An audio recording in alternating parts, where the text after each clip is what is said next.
Hello mga kasalon, meron tayong customer, magba-barbers tayo. Ayan. So, basain muna natin yung kanyang hair bago natin gupitin para hindi lumilipad ang mga buhok. Panoorin yung mga kasalon kung paano.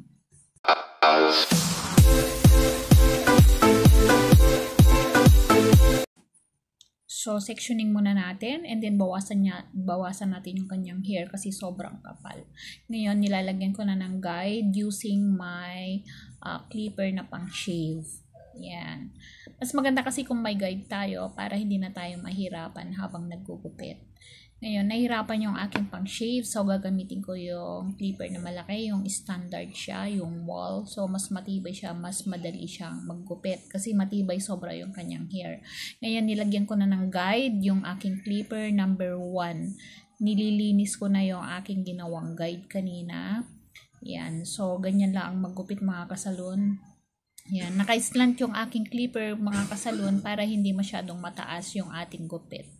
Yan. Ngayon ay ititrim ko na, checking, gamit ang gunting at suklay. Ganyan lang mga kasalon.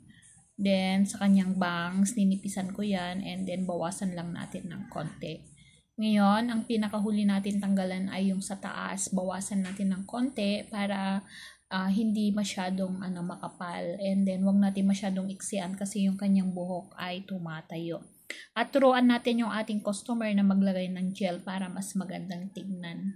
Wet look ang dating. Okay mga kasalon, salamat sa panonood at sana lahat ng video ko ay mapanood nyo para matuto kayo kung paano maggupit ng babae at lalaki. Salamat mga kasalon!